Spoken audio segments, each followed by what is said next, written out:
ఇక హెచ్సియు భూములను కాపాడాలంటూ ఉస్మానియా యూనివర్సిటీకి చెందిన బీఆర్ఎస్వి నాయకులు కేబీఆర్ పార్క్ ముందు నిరసన తెలిపారు. హెచ్సియులో చెట్లను నరికితే హైదరాబాద్ ఊపిరి ఆగిపోతుందని ప్లకార్డులు ప్రదర్శించారు.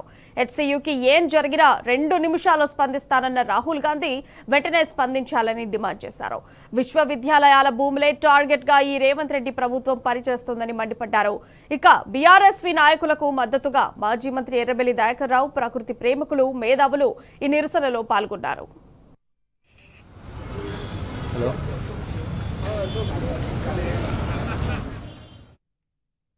గత 4-5 రోజులుగా హైదరాబాద్ సెంట్రల్ యూనివర్సిటీలో జరుగుతున్న దమనకాండకు నిరసనగా ఈరోజు ఉస్మానియా యూనివర్సిటీ బీఆర్ఎస్వి తరఫున మేమందరం నిరసన కార్యక్రమం ఇక్కడ కేబీఆర్ పార్క్ వద్ద చేయడం జరుగుతుంది. రాహుల్ గాంధీ గారు తన పొలిటికల్ మైలేజ్ కోసం 2-3 సార్లు హెచ్సియును వినియోగించుకున్నాడు.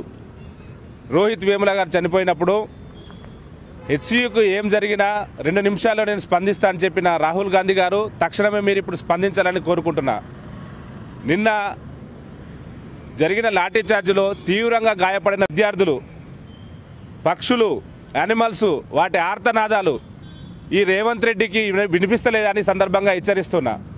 హైదరాబాదులో విశ్వవిద్యాలయాల భూములే టార్గెట్గా ఈరోజు రేవంత్ రెడ్డి సర్కార్ పనిచేస్తుందని సందర్భంగా హెచ్చరిస్తున్నా.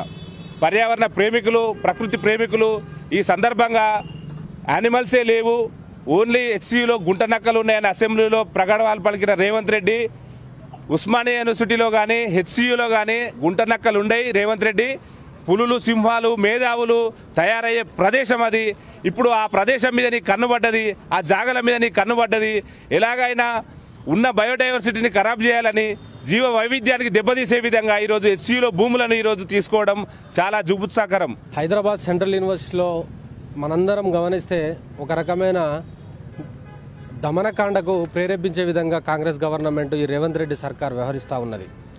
ఆ రోజు రేవంత్ రెడ్డి గవర్నమెంట్లో రాకముందు ఇదే సెంట్రల్ యూనివర్సిటీకి పోయి ఫుట్బాల్ ఆడి ఈ సెంట్రల్ యూనివర్సిటీ కాపాడే బాధ్యత నాదని చెప్పి మాట్లాడిన రేవంత్ రెడ్డి ఇవాళ అటువంటి ఒక ప్రైమ్ ల్యాండ్ అయినటువంటి 400 ఎకరాలను ఈరోజు కర్కశంగా, అదేవిధంగా చాలా హీనాతిహీనంగా దోచుకొని అది ఆయనకు సంబంధించిన కుటుంబీకులకు రియల్ ఎస్టేట్ పరంగా అప్పచెప్పాలని చెప్పేసి ఆయన ఒక కుట్రపూరితమైన వాతావరణం తెరలేపడం జరిగింది.